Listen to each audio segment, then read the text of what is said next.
कभी सोचा है कि जब एयरपोर्ट पर चेक इन की लंबी लाइन में इंतजार कर रहे होते हैं तो उस वक्त पर्दे के पीछे असल में चल क्या रहा होता है। चलिए आज पर्दा उठाते हैं एयरपोर्ट के कुछ ऐसे ही अनजाने राजों से और देखते हैं कि ये सिर्फ एक बिल्डिंग नहीं बल्कि अपने आप में एक पूरी दुनिया है। तो शुरुआत करते हैं एक बहुत ही दिलचस्प सवाल से। आखिर ऐसा क्यों है कि कुछ खास लोगों को एयरपोर्ट पर लंबी लाइनों में लगने की जरूरत ही नहीं पड़ती? और इसका जवाब जानते ही आपको एयरपोर्ट की पूरी कहानी समझ में आ जाएगी।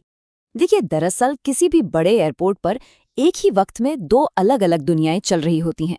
तो चलिए इन दो अलग अलग सफर पर एक साथ निकलते हैं और देखते हैं कि इनमें फर्क क्या है। एक तरफ है हम जैसे आम यात्री और दूसरी तरफ है देश के बड़े नेता या कह लीजिए वीआईपी। दोनों का एयरपोर्ट पर जो अनुभव होता है ना, उसमें जमीन आसमान का फर्क है। चलिए देखते हैं कैसे। तो सबसे पहले चलते हैं उस रास्ते पर जो हम सब के लिए जाना पहचाना है। एक ऐसा सफर जो हम में से ज्यादातर लोगों ने कभी न कभी तय किया ही है। एयरपोर्ट के अंदर कदम रखने के लिए सबसे पहली चीज क्या चाहिए?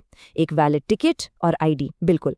और ये इसलिए जरूरी है ताकि अंदर सिर्फ यात्री ही जा पाएं और बेवजह की भीड़भाड़ से बचा जा सके। और अब आता है वो हिस्सा जिसमें शायद सबसे ज्यादा टाइम लगता है, सिक्योरिटी चेक। यहाँ हर एक चीज को बहुत ध्यान से स्कैन किया जाता है। आखिरकार बात हजारों लोगों की सेफ्टी की है, तो ये हमारी सुरक्षा के लिए बहुत ही जरूरी है। अच्छा, कभी सोचा है कि सिक्योरिटी वाले हमेशा लैपटॉप को बैग से बाहर क्यों निकलवाते हैं? इसकी वजह बड़ी दिलचस्प है। लैपटॉप की जो बैटरी और दूसरे पार्ट्स होते हैं ना, वो इतने घने होते हैं कि एक्सरे मशीन उनके आर पार ठीक से देख नहीं पाती। इसीलिए सेफ्टी के लिए उसे हमेशा अलग से चेक करना ही पड़ता है। चलो भाई, सिक्योरिटी चेक तो हो गया। अब बारी है प्लेन में चढ़ने की। अब यहाँ अगर किस्मत अच्छी हुई तो सीधा गेट से प्लेन तक ले जाने वाला एरो ब्रिज मिल जाएगा, वरना बस की सवारी तो पक्की है। तो ये तो था एक आम यात्री का सफर। अब कदम रखते हैं उस दूसरी दुनिया में जहां नियम पूरी तरह से बदल जाते हैं। देखते हैं कि वीआईपी लोगों के लिए एयरपोर्ट पर क्या खास इंतजाम होते हैं। देखिए, वीआईपी लोग जो हैं वो हम जैसे आम टर्मिनल्स इस्तेमाल ही नहीं करते। उनके लिए एक बिल्कुल अलग एक खास जगह होती है जिसे कहते हैं जनरल एविएशन टर्मिनल। यहाँ कोई भीड़भाड़ नहीं होती क्योंकि यहाँ से सिर्फ प्राइवेट जेट्स और चार्टर्ड प्लेन्स ही उड़ते हैं। और सुनिए, यहाँ एक और मज़ेदार चीज़ है। इन लोगों के लिए कोई फिक्स टाइम टेबल नहीं होता। जैसा कि मजाक में कहा भी जाता है कि भाई अगर नेता 2 बजे की फ्लाइट का इंतजार करेंगे तो समाज की सेवा कौन करेगा। मतलब साफ है, वो जब चाहें जहाँ चाहें उड़ सकते हैं। लेकिन इतनी शाही सुविधा और इतनी आज़ादी, इसकी कोई कीमत तो होगी ना। जाहिर है ये सब मुफ्त में तो नहीं आता होगा। चलिए जरा अंदाजा लगाते हैं कि ये कितना महंगा पड़ता है। जरा सोचिए, एक प्राइवेट जेट में सिर्फ 1 घंटे की उड़ान का खर्च आता है लगभग 12 लाख रुपए। ये इतनी बड़ी रकम है कि एक आम इंसान शायद इसके बारे में सोच भी नहीं सकता। चलिए अब टर्मिनल से बाहर निकलते हैं और उस जगह पर चलते हैं जहां असली एक्शन होता है। जरा देखते हैं कि ये बड़े बड़े प्लेन्स जमीन से आसमान तक का सफर आखिर तय कैसे करते हैं। तो सबसे पहले जब कोई प्लेन गेट पर या कहीं और खड़ा होता है ना, तो उस जगह को एप्रन कहते हैं। आसान भाषा में समझिए कि ये प्लेन की पार्किंग की जगह है। यहीं पर यात्री चढ़ते हैं और सामान लोड होता है।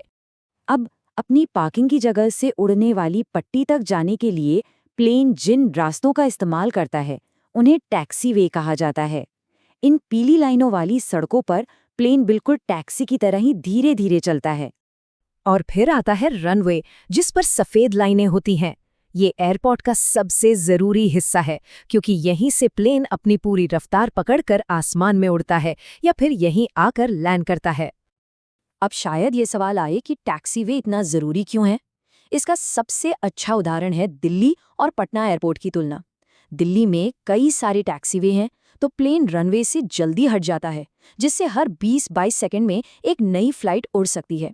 वहीं पटना में टैक्सीवे की कमी के कारण प्लेन को रनवे पर ही घूमना पड़ता है, जिससे काफी देरी होती है।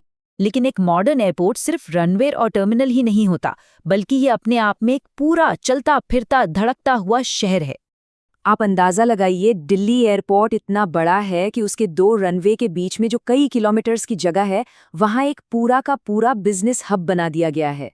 इसे कहते हैं एरो सिटी। यहाँ आपको बड़े बड़े 5 स्टार होटल्स मिलेंगे, ऑफिस मिलेंगे, रेस्टोरेंट्स मिलेंगे, ताकि जो बिजनेस ट्रैवलर्स बाहर से आते हैं वो एयरपोर्ट से बाहर निकले बिना ही अपनी मीटिंग्स कर सकें और रुक सकें। और यात्रियों की दुनिया से परे भी बहुत कुछ है। सामान के लिए बहुत बड़े बड़े कार्गो टर्मिनल्स, प्लेन की मरम्मत के लिए विशाल हैंगर्स जो कि प्लेन के गैरेज जैसे होते हैं, और यहाँ तक कि एयरफोर्स का एक म्यूजियम भी। ये सच में एक पूरी अलग ही दुनिया है। तो एयरपोर्ट की इन दो अलग-अलग दुनियाओं और इस पूरे विशाल सिस्टम को देखकर आखिर हमने क्या समझा? देखिए, एक एयरपोर्ट सिर्फ एक जगह नहीं है। ये एक बेहद उलझी हुई मशीन की तरह है, जिसके अपने नियम हैं, अपनी व्यवस्थाएं हैं और अपनी दो दुनियाएं हैं। ये एक छिपा हुआ शहर है जो हमें और आपको पूरी दुनिया से जोड़ता है। अगली बार जब एयरपोर्ट जाए ना, तो जरा सोचिएगा कि आपके आसपास जो कुछ दिख रहा है उसके अलावा और क्या क्या चल रहा है।